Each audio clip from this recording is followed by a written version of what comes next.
Hey Dan, it's been quite a while since I made a video, and rather than watching my lovely face, I figured you could watch me swim.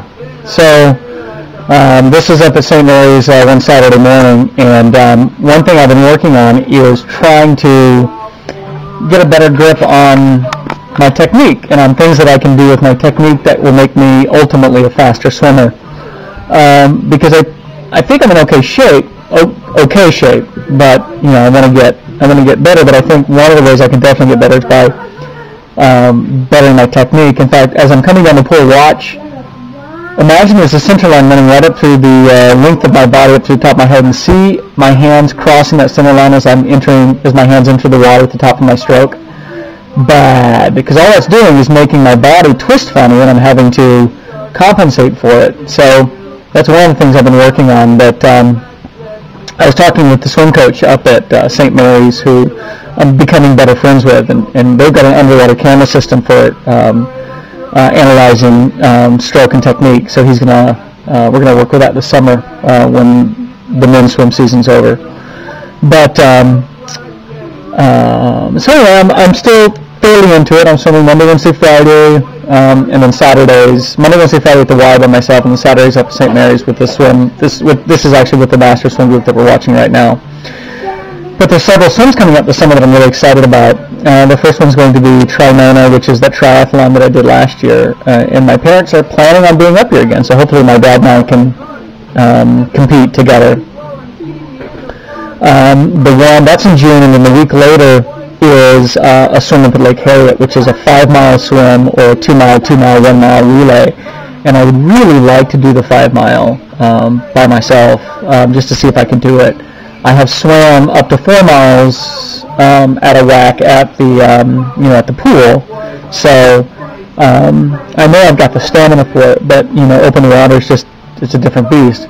Not to mention that in this swim they don't allow wetsuits, which adds a little bit of buoyancy to you. So and that's at Lake Harriet. So as we get closer, I'll be calling that the Lake Harriet swim, just so you know. And then in August, there's a swim called the Point to La Point, which is in, if you want to Google or get on Google Maps and look at Bayfield, Wisconsin, and then Madeline Island, and you can draw a line between the two, and it's about a 2-mile swim right across this channel in Lake Superior. The water is slightly warmer than it was last summer at Lutsen. In that part of Superior, the water is about 70. And then there's a swim that I really want to do. Did I say 70 at Bayfield? I'm sorry, it's more like 64 to 66. But there's another swim I want to do that I'm really looking forward to in Chicago called Big Shoulders. In fact, if you want to go to the website, it's bigshoulders.org. And it's a 3.1 miles, so it's a 5K in Lake Michigan, just north of the Navy Pier.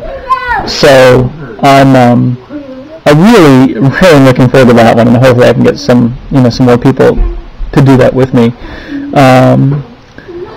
Well, we're just coming off the weekend. Just this weekend, in fact, ended the Frozen River Film Festival, which is in its 3rd or 4th year now at Winona State. Not at Winona State, but it's a Winona community thing.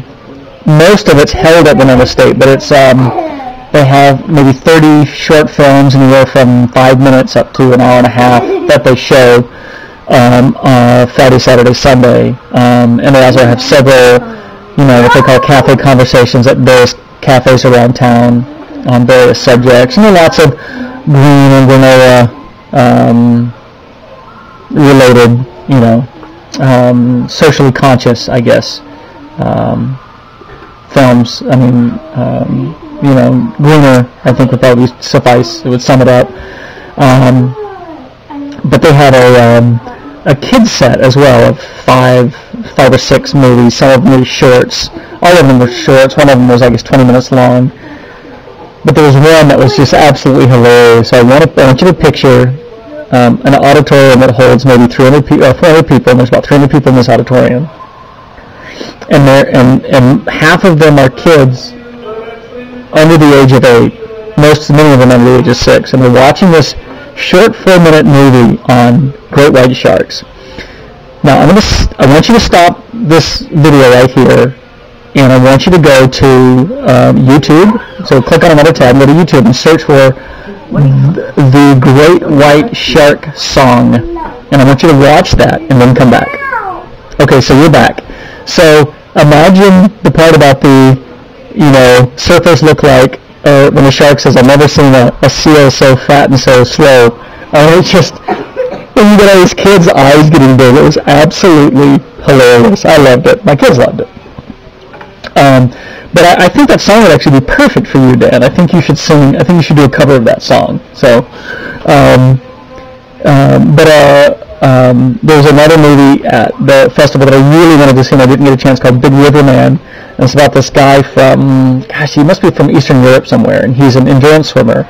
He swam the length of the Mississippi, and he just last year, or the year before, must have been last year, got done swimming the length of the Amazon. And there was he had a kayaker along with him, who actually is from Fountain City, which is over near Lisa lives, where we buy the kayaks from. And I actually met him a few days ago in the coffee shop, and I unfortunately did not get to see that movie. I was working, but it looked really cool,